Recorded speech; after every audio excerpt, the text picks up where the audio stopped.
Welcome into the Michigan Football Report. Let's get today's show started by wishing departing Michigan quarterback Shea Patterson a happy 22nd birthday. Today, January 17th, is Shea's 22nd birthday, so type HBD to Shea Patterson down below in the comments. Hope he has a great birthday and a great birthday weekend. Now we're going to get into the Michigan Football Report today, breaking down this scathing Michael Spath article, WTKA host, on Jim Harbaugh, which also takes some shots at Shea Patterson. So we've got a lot of details and a lot of info to give you on that article coming up right now.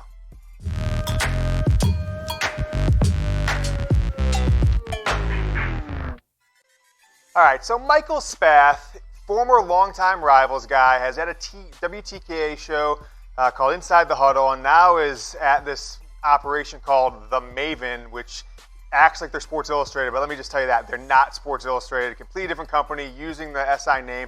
Really weird situation. Puts out this article yesterday. A lot of people talking about it. Let's dive right into the details if you haven't seen this story yet. So, if you're not familiar with Spath, worked at Rivals for quite a while, for 15 plus years, and has been writing with the Maven for a couple months, WTKA.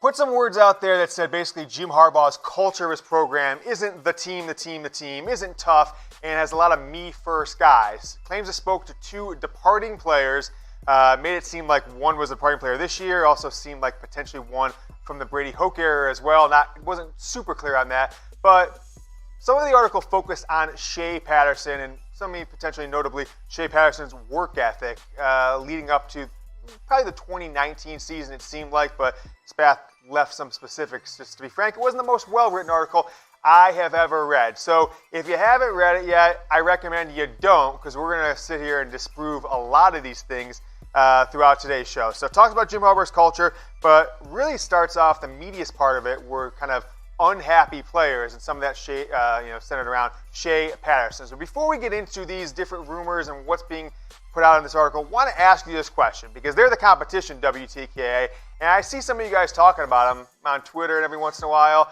but this is like the 193rd biggest radio station in the state of Michigan. So I don't really listen to it. I want to know from you guys, do you listen to WTKA, Ann Arbor sports radio station, where Michael Spath works, where Slippery Sam works, and some others? Type Y for yes, type N for no. I'll admit I downloaded their podcast a while back, a year or so ago. I'll just say I've never been more bored in my life. So I don't want to influence the voting, though, but let me know, do you currently listen? Why or N? Before we dive into this article, I want to make sure you guys take a look at today's deal of the day. It's the Jordan brand Michigan Coaches sideline shirt. It's the most comfortable shirt I own. Got it for Christmas. Thank you to my mother-in-law for buying it. chatsports.com/blue6. Go to that link. You can type it in. We'll put it in the comments. We'll put it in the video description as well. This thing's only $43.99 now, originally $75, over 40% off. Go get it, chatsports.com/blue6. First part of the story we're going to jump into. Spath claims his source, a former Michigan player, said the teammates we're not happy with Shea. We're not happy with him over the summer, and didn't think he put in the work. I am calling this fake news, very fake news. And I'll tell you this, I don't necessarily think that Spath even talked to a player. I've known Spath for 17 years, something like that, and I know he's got some sources, but anybody could have just made this stuff up, just reading a few headlines and insinuating things, if that's the approach you want to take. But nevertheless, here's the big quote on Shea Patterson from his anonymous player. I like this first part. There wasn't a lot we could do because Shea was our starting quarterback. I'm not sure if he means like complain to the coaches or wasn't a lot we could do as an offense. I didn't really understand that, but weren't happy with his work this summer. Joe and Dylan outworked him, and then coach immediately went against the decision, the players not naming Shea captain, and named him a captain. I don't even think that's true. They made him an alternative captain. I told you back in August, I thought that was kind of weird for Harbaugh to do, but ending up with guys weren't happy. Okay, guys weren't happy. And what were they not happy about is what I want to kind of look at on this article, because Shea Patterson came in 2018, got the starting quarterback job, immediately eligible from Ole Miss as a transfer. Took out Brandon Peters, who potentially was in line to start, took away his starting job, And if we remember the 2017 Michigan offense, which we'll look at here in a second, I want to know what those players who suffered through that season, what they weren't happy with. So I'm calling that one fake news. And I'll ask you guys this question. If Spath indeed did have a source, if a member of the 2019 Michigan football team talked to Michael Spath, of all people, of all the people he could talk to in the world, he chooses Michael Spath, the one guy who would actually probably write an article like this. I don't know. It seems kind of infrequent to me. But if he did, which player did he talk to? I want you guys to give me your predictions down in the comments section. I'd really like to know who the player's name was. I'm sure we'll never find out if it did exist. But answer below, which Michigan football player did Michael Spath talk to in this article? All right, let's keep it rolling here. Looking at the 2017 Michigan offense, the year before Shea Patterson got there.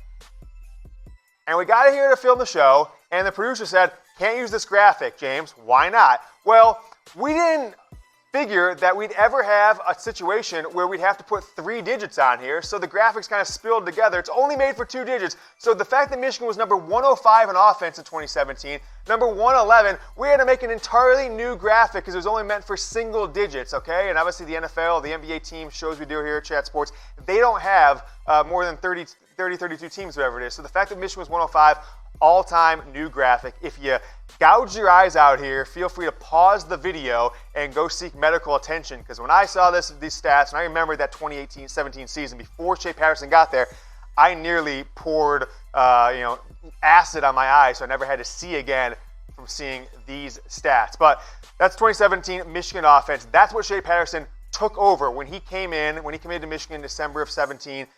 Transferred in January of 2018. Imagine if Shea Patterson had not come to Michigan. Imagine if he had not come and saved the Michigan offense, because this is the passing leader from the 2017 season, folks. John O'Corn, 973 passing yards, 54% completion. You see the stats there on the right. 2 touchdowns. Your leading yardage guy had 2 touchdowns and 6 interceptions. Are you kidding me? Brandon Peters, he had a few starts in there. 672 yards, 4 touchdowns, 2 interceptions. And oh, might we not forget, I'm not sure if you guys remember this, I certainly remember it. Michigan went 11 straight games, the final 11 games of the 2017 season, after Game 2 against Cincinnati, when, here's a couple names for you, Kakoa Crawford and Grant Perry scored touchdowns. Michigan then proceeded to go 11 straight games without a wide receiver catching a pass. Yet there's going to be an anonymous Michigan player that says, there weren't things we can do. What sort of things are you talking about? Throw 2 touchdowns in the season? Have 11 straight games of no wide receivers catch passes? Is that the stuff that Michigan players or fans who were eating up this article from Spath that took it as some sort of badge of honor that they could bash the team? Is that what you want to go back to? Because Shea didn't have the season I thought he was going to have overall, but if you look what he came in 2018 versus 2017, we're going to toss these numbers up on the screen. It was literally day and night. 70 more yards per game. 45 yards more per passing per game. The rushing game even got better in 2018 with Shea Patterson. 25 more yards per game rushing and 10 points more per game, folks. And there was a lot more blowouts those games. So if they would have put the pedal to the metal, maybe they could have had more than 35 points per game. But the fact that 2017, this is literally the worst offense. If you go back to December 2017, you probably see a few videos from me that say this is the worst offense in Michigan football history, worst quarterback situation in Michigan football history. That was year 3 under Jim Harbaugh. Shea Patterson comes in with basically the same players, and all of a sudden you're scoring 10 points more a game. You increase your offense by 30+%. And oh, by the way, that people forget, a 10-game winning streak after an opening game loss to Notre Dame. If you like this video, we're going to keep rolling this story. I'll ask you to stay up to date on Michigan football all offseason. Hit that subscribe button. You see it below me. The red subscribe button spinning around is intended to catch your attention, so you press the button. So if you're watching and you haven't done it yet, I want you to be mesmerized by that subscribe button.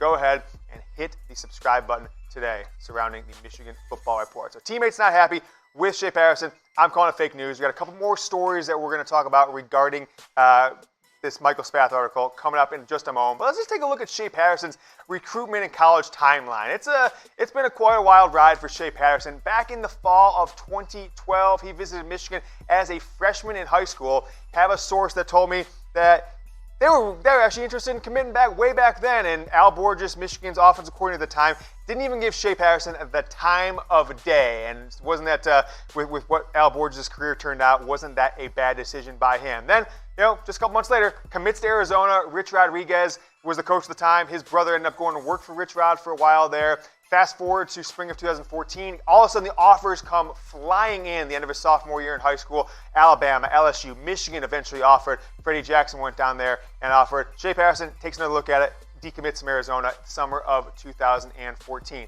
July of 14, his brother Sean, a little bit older, about 10 or so years older, 9 years older than Shea, gets a job at LSU.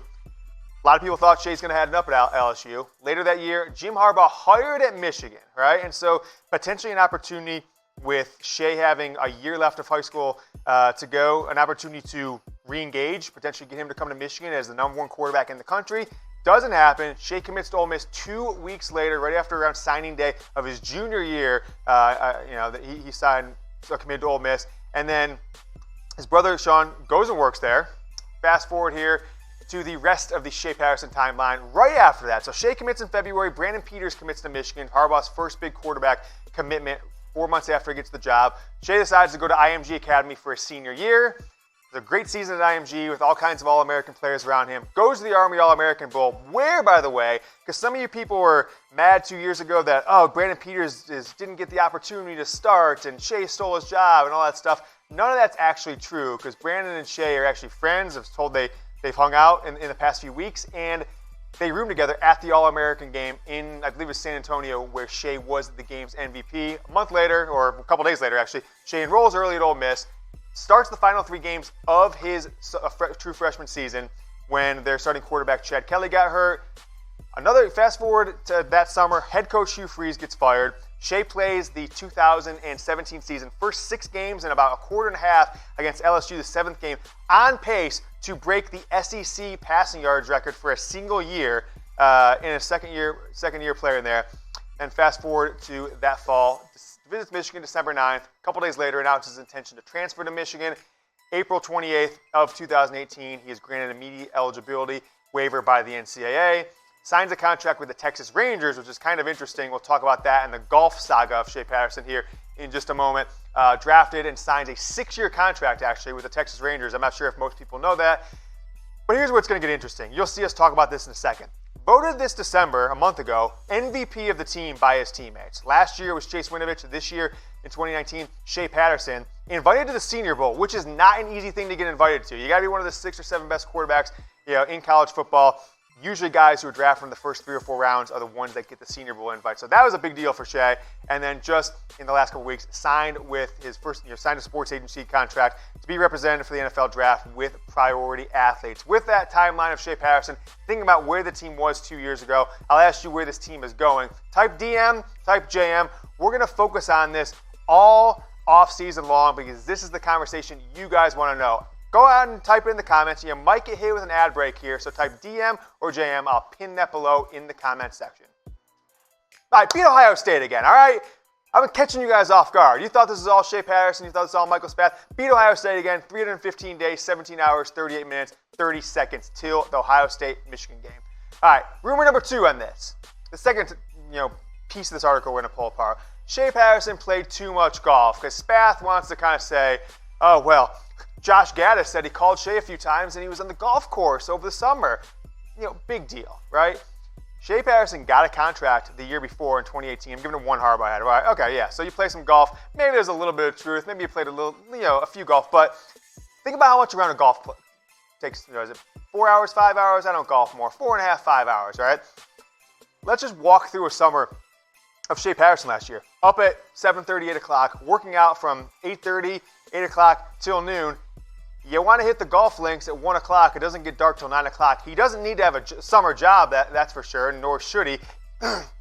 With his Texas Rangers contract, he got cash, so why would it matter what he spent his afternoon doing? If he was donating time to an animal clinic for 4 hours a day, would you be mad about that? So I didn't put any validity into this back then, but apparently Spath wants to point it as, he wasn't working hard. Well, that not working hard led to this.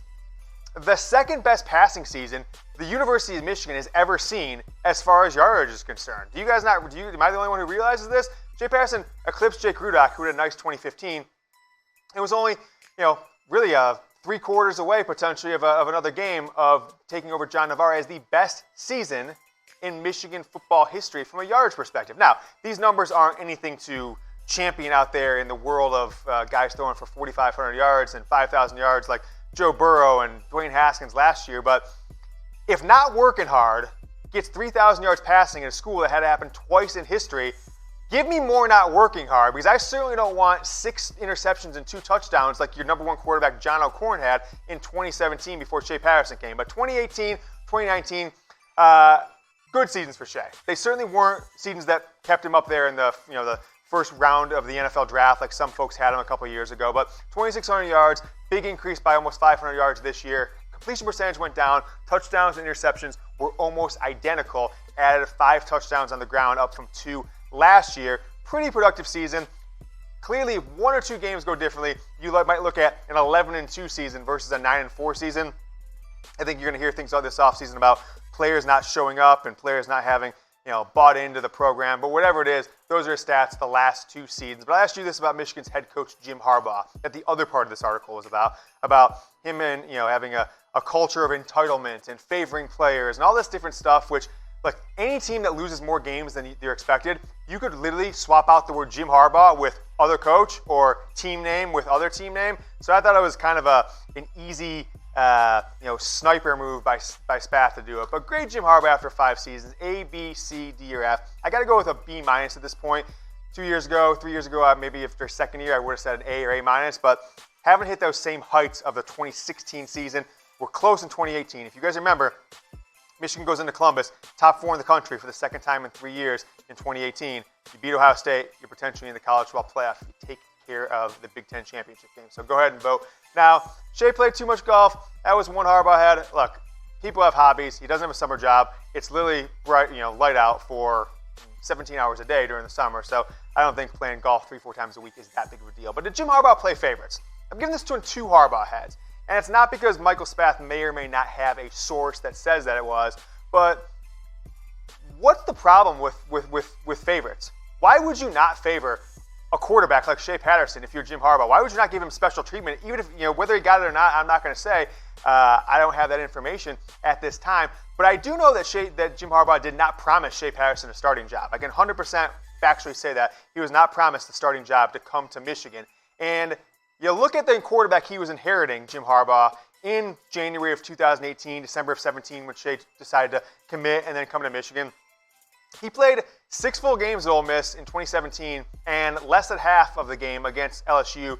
Tore, I think it was ACL in his knee. 2,259 yards, 17 touchdowns. On pace, folks, was on pace to break the single season at the time, the single season SEC passing record by several hundred yards. Now, that would not stand because Joe Burrow beat that record by about 2,000 yards this year. But nevertheless, why would you not pay favorites if you had the guy who was 2 years prior to Shea Patterson coming here, the number 1 quarterback recruit in the country?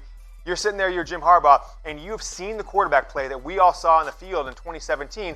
I would have done anything it took if I was Jim Harbaugh to get Shea Patterson to come to Michigan. And that's just me. Usually the best players are the one that get the best treatment. I'm not sure why you would treat everybody the same. That's just not how life works. But that's just what I think about Shea Patterson. But we'll take a look at the little show break here. I want to make sure you guys know where to bet on games this weekend. We are presented by BetDSI. Packers, 49ers. 49ers are 7.5 point favorite. The over-under is 46 for this game. I'm really excited about this one. I'm not even that big of an NFL fan. Can't wait to watch this one. Also, Titans, the Cinderella of the NFL playoffs, taking on the Chiefs. Chiefs all favored by a little over a touchdown, over-under a little higher, 53 points. If you like either of these matchups, if you've never bet on football before, you want to get started, want to make sure you guys are taken care of, use the link there, chatsports.com/bet. Redirects you to BetDSI. You'll get a 120% deposit bonus by using that promo code GOBLUE. So you put in $100, you might get yourself 100. You give yourself an extra 120. Allows you to lose a few games if you're not that good at betting, and get your feet wet with sports betting. Chatsports.com/bet. All right, I said Shea Patterson was the getting special treatment. Take a look at this video here. This is a video that we uncovered Shea Patterson as a 16-year-old sophomore in high school dunking. If I was Jim Harbaugh and I see this video and I see Shea Patterson throw, was told by a source today, actually funny enough, when they saw this video, that Shea Patterson within days was changed from the number one rising junior pro-style quarterback to the number one dual-threat quarterback just based on that video. 16-year-old, 6'1", 6'2" kid getting about 1.5 feet above the rim, dunking it off a bounce off the court alley-oop. So that's the athleticism of Shea Patterson. I don't know if anyone's ever seen that video. That's a Michigan fan. That thing's from 6 years ago, 5.5, 6 years ago, summer of 2014. But take a look at this graphic on the screen. If you want to trash Shea Patterson, if this unnamed player is saying, oh, Shea wouldn't let us do things, or he held the offense back, whatever that quote was supposed to be, just take note. The second most touchdowns accounted for over a 2-year stretch. We can't go career because Shea was only here for 2 years. Obviously, guys who started 3 and 4 years can have higher stats. But over any 2-year stretch in Michigan football history, you just saw the second most touchdowns accounted for by any one player from the quarterback position. Denard Robinson, remember that. Those 68 touchdowns, 30 of them are on the ground, okay? So whatever you think of Joe Milton, Dylan McCaffrey, working harder, unnamed player, Mike Spath, I don't know what to tell you. I think it was a little bit of a quote from left field considering where Michigan has been. The 2020 season is going to come down to Dylan McCaffrey. It's going to come down to Joe Milton. And I hope those guys work harder this offseason. I hope if they thought Shea Patterson didn't work that hard in the 2019 offseason, I hope they work better. But they certainly had a lot further to go than Shea did. So like anything else, if you're not good at something, if I don't speak Spanish and I want to learn to speak Spanish, I got to put a lot more time speaking Spanish in than somebody who's really good at speaking Spanish, right? And so just take that for what it's worth. Type DM, type JM. Who will be Michigan's starting quarterback in 2020? Before we wrap today's show up, just leave you with this. Last 3 games of the 2019 regular season, not counting the bowl games, just want to make sure everyone remembers, once he was not hurt, Shea was hurt from the first half of the Middle Tennessee State game till about the first week of October. So all those games early in the season when the offense was struggling, Shea Patterson very hurt, okay? Then things start coming together. After the Notre Dame blowout, they put together that stat card. 3 games, 1,100 yards almost, 10 touchdowns, 2 interceptions. The only player in Michigan football history to throw for 300 yards 3 straight games. Also, the only second player in Michigan history to throw for 5 touchdowns in a single game. Those 9 touchdowns between the Michigan State and Indiana game, just so I remember, the same amount of touchdowns Michigan threw as an entire program the season before Shea Patterson became the quarterback. That's our show for today, folks. If you haven't yet, go ahead and subscribe to the video. Click on this button right here. And if you like the show and you subscribe, got a couple of Michigan football videos for you right here and right here. Double loop.